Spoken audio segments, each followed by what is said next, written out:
ఈరోజు ప్రసంగానికి పేరు ఏమిటంటే అంజూరపు పండ్ల ముద్ద. అంజూరపు పండ్ల ముద్ద.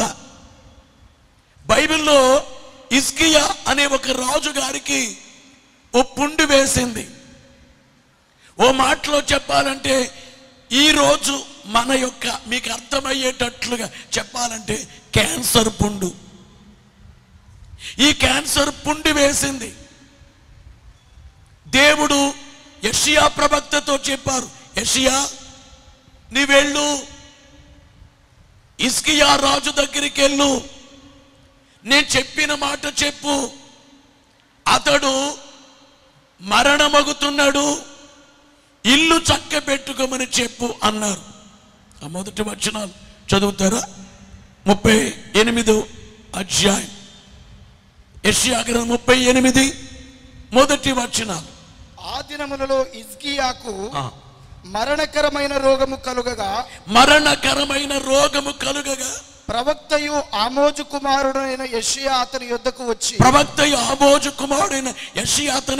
వచ్చి నీవు మరణమగుచున్నావు,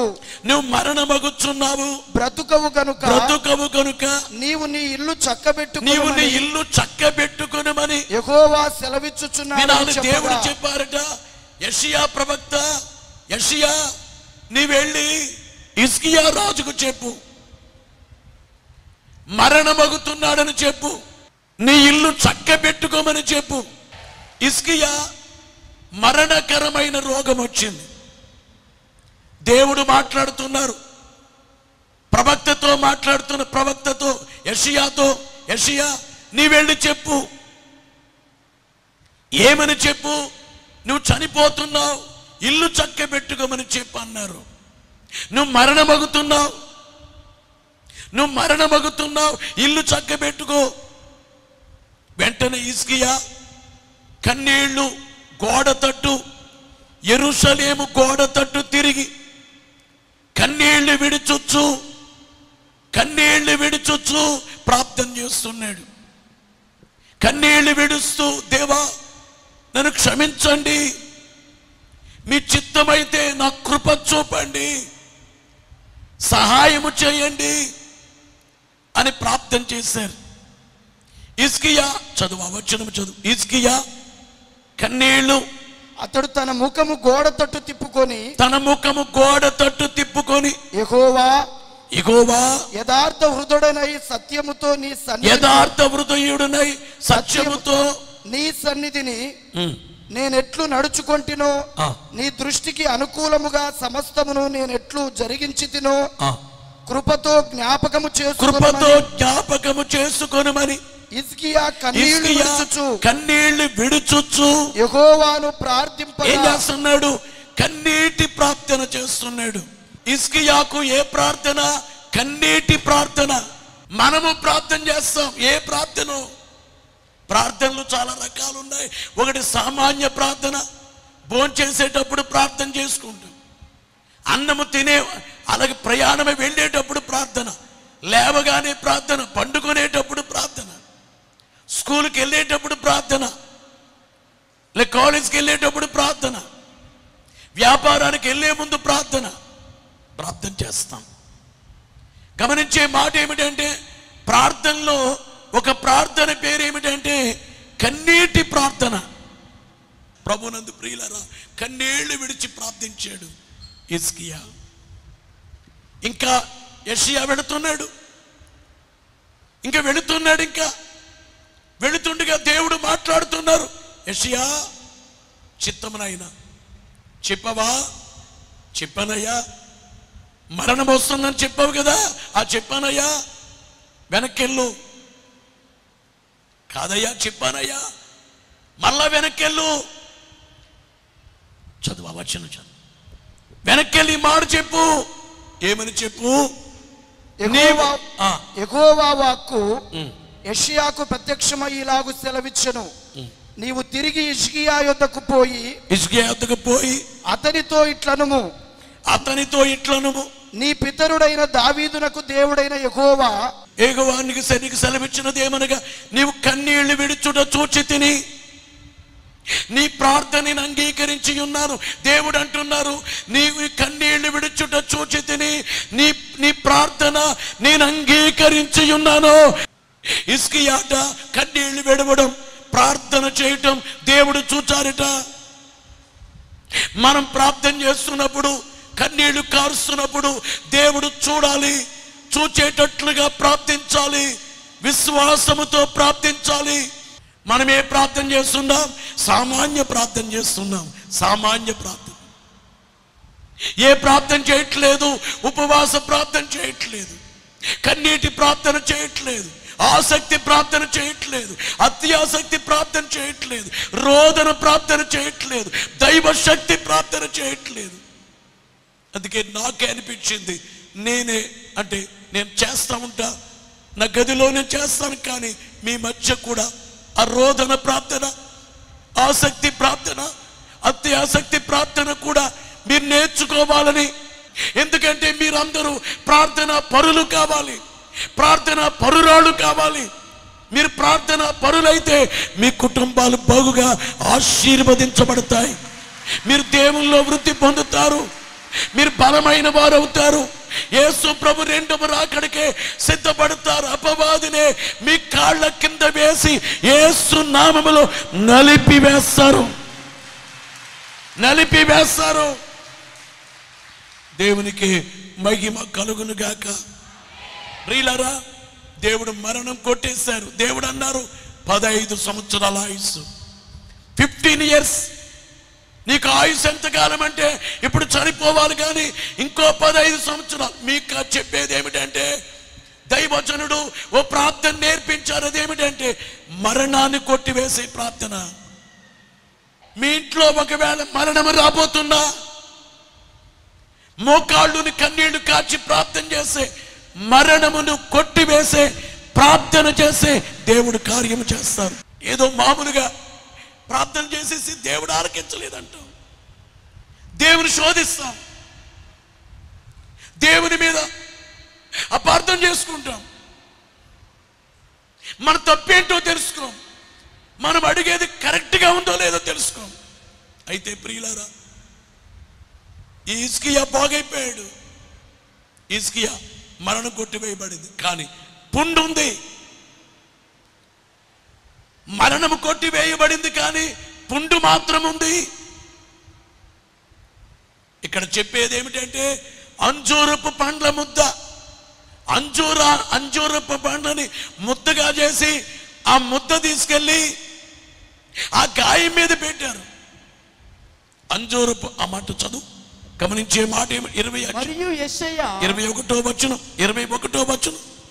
మరియు యెషయా అంజూరపు పండ్ల ముద్ద తీసుకొని ఆ పుండుకు కట్టవలెను. అప్పుడు అతడు బాగుపడునని చెప్పెను. బోలో యేసు మహారాజుకో. అంజూరపు పండ్ల ముద్ద తీసుకొని ఆ పుండు కట్టాలి, అప్పుడు అతడు బాగు. అంటే మరణం కొట్టివేయబడింది, కానీ పుండు ఉంది. పుండు బాగవటానికి అంజూరపు పండ్ల ముద్ద కావాలి. ముద్ద ఏంటి? ప్రభునందు ప్రియులారా, గమనించే మాట ఏమిటంటే, అంజూరపు చెట్టు 20 నుండి 30 అడుగులు ఎత్తు పెరుగుతుంది. గమనించే మాట ఏమిటంటే, అంజూరపు పండ్లు అద్భుతమైన ఫలాలు. అంజూరపు చెట్లని శాస్త్రీయ నామము ఫైకస్ కరికా అనే పేరుతో పిలుస్తారు. ఫైకస్ కరికా ఇది మొరిసి అనే కుటుంబానికి చెందిన చెట్టు. సంస్కృతంలో అంజీర్ అంటారు.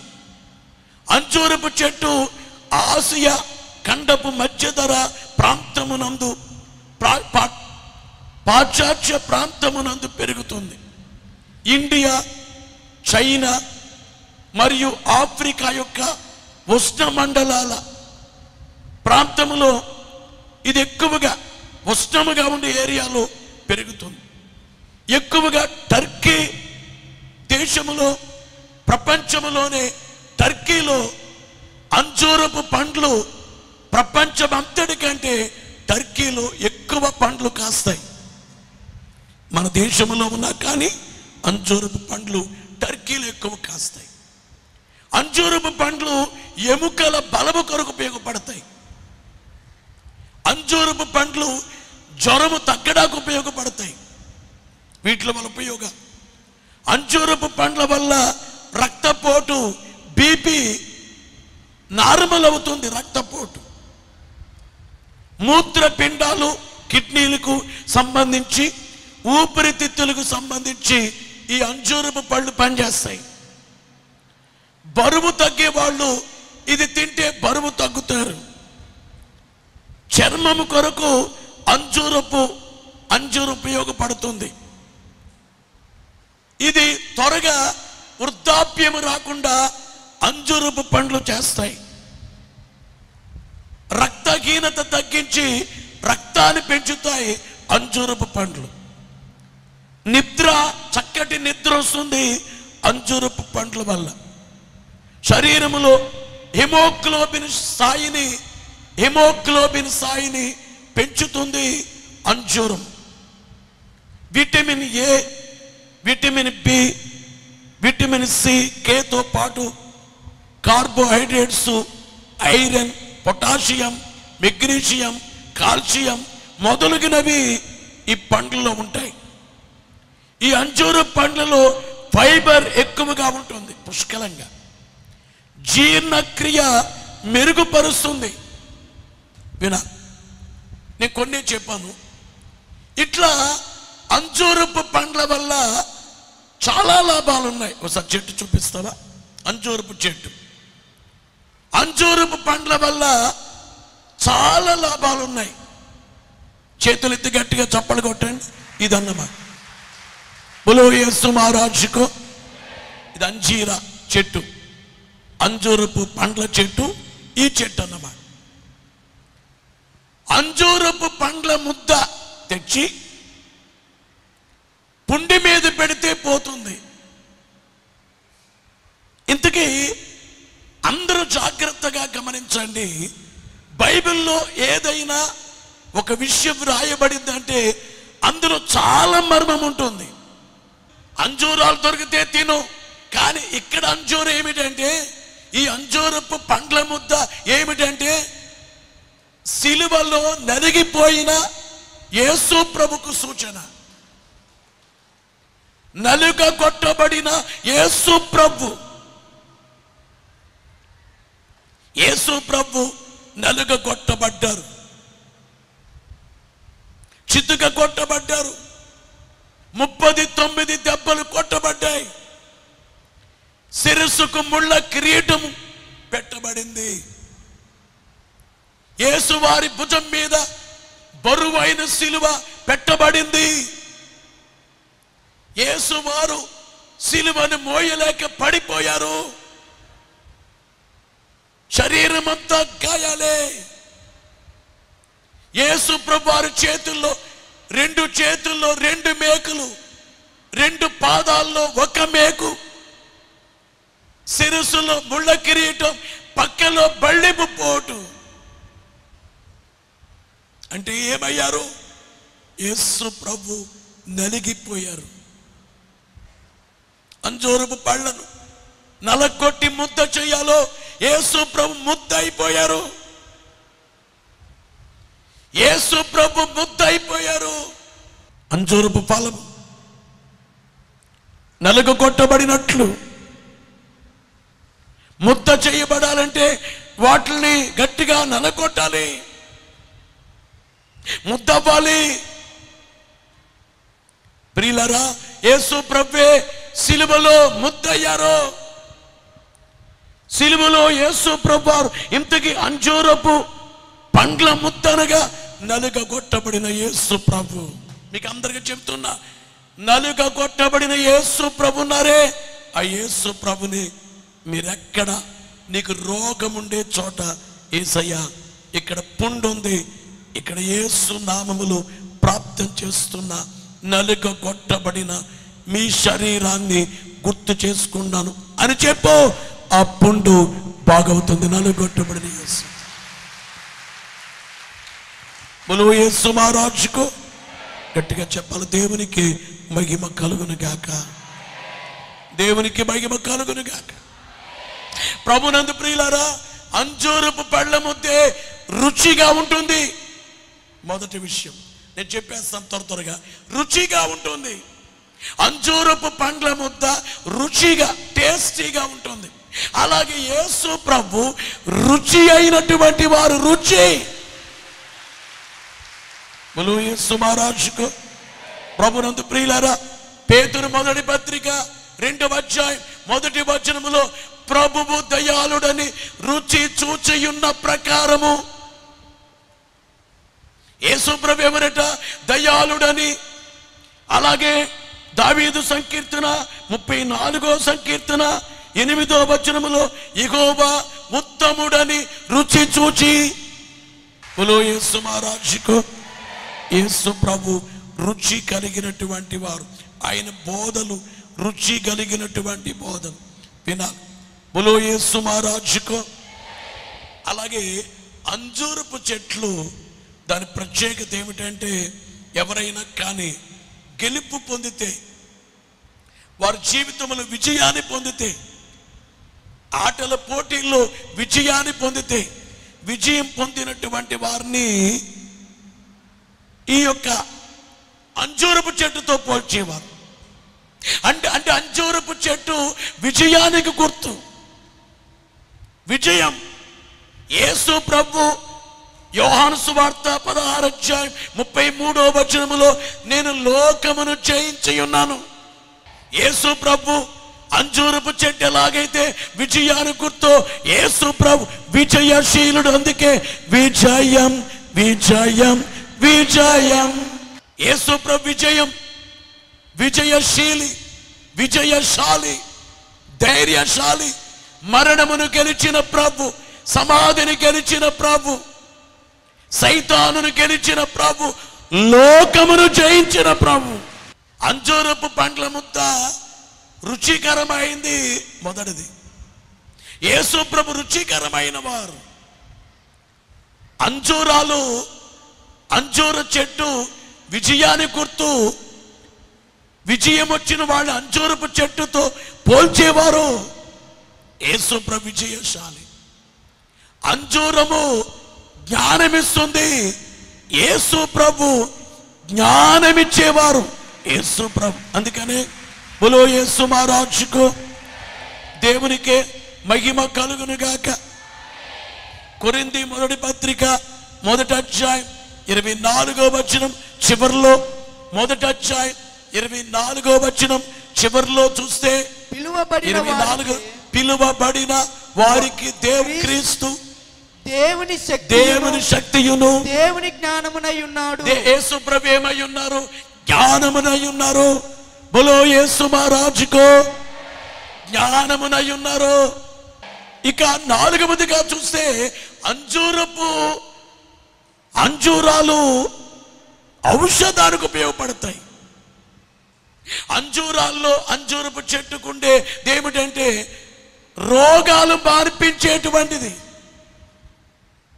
అలాగే యేసు ప్రభు రోగులను స్వస్థపరిచేవారు. ఏ రోగం? మొట్టమొదటి రోగం పాప రోగం. ఏ రోగం? గట్టిగా చెప్పాలి.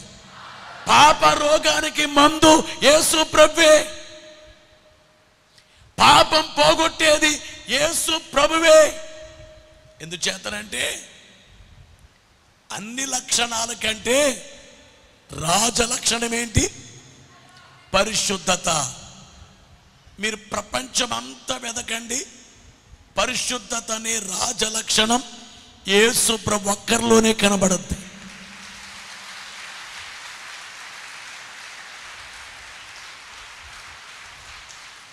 నా మాట ఒకవేళ నమ్మేయకండి, ఓసారి మీరు సర్చ్ చేయండి, మీరు బాగా సర్వే చేయండి. యేసు ప్రభు లాంటి పరిశుద్ధుడు ఉన్నారేమో చూడండి. అంజూరపు చెట్టు, అంజూరపు పండ్లు ఔషధాన్నిచ్చేవి.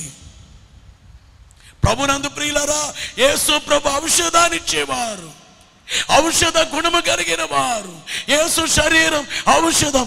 అతడు పొందిన దెబ్బల చేత మనకి స్వస్థత కలుగుచున్నది.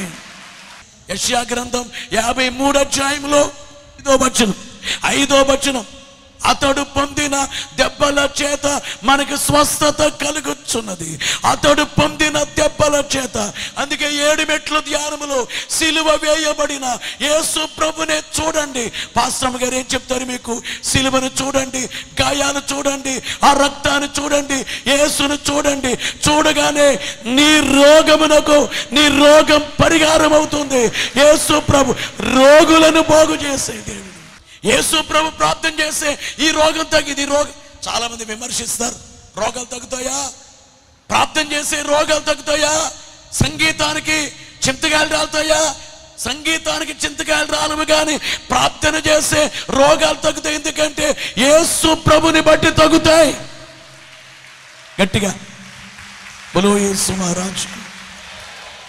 అందుకే దైవజనుడు దేవదాసయ్య గారు తెలియచేసిన మాట ఏమిటంటే, ప్రార్థించుట మా వంతు, విశ్వాసం ఉంచుట మీ వంతు, బాగు చేయుట దేవుని వంతు. 5వదిగా చూస్తే ఆది కాండములో 3:7 వచనములో అంజూరపు ఆకులు శరీరాన్ని కప్పుకున్నారు. ఆది మానవులే అంజూరపు ఆకులు తీసుకుని కప్పుకున్నారు. అంటే ఈ చెట్టు పురాతనమైన చెట్టు. ఈవేళ చెప్పుకునే అంజూరపు చెట్టు పురాతనమైనది. అంటే ఎప్పుడో ఏదెను వనము నుండి, ఏదెను వనములోనే ఈ చెట్టు ఉంది. ఏదెను వనములోనే అంటే అర్థం ఏమిటంటే యేసు వారు పురాతనమైన వారు. ఇప్పుడు నిన్నగాక మొన్నొచ్చిన ఆయన కాదు. కొంతమంది అంటారు అమెరికా దేవుడు, ఇంగ్లాండ్ వారి దేవుడు, ఆడు దేవుడు, ఏడు దేవుడు. యేసు ప్రభు పుట్టి 2000 సంవత్సరాలు అయింది.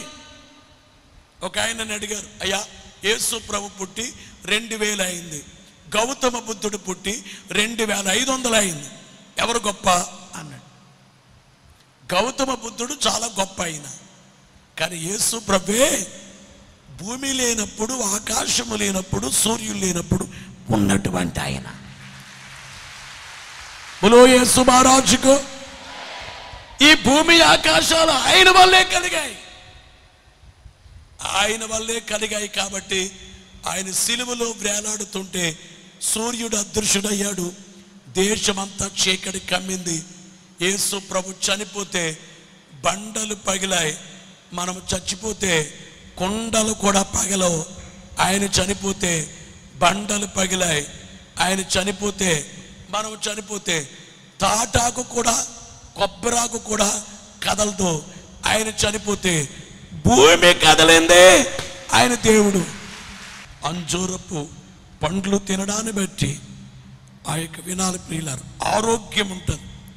ఆరోగ్యం అంజూరపు పండ్ల వల్ల ఆరోగ్యం. యేసుక్రీస్తు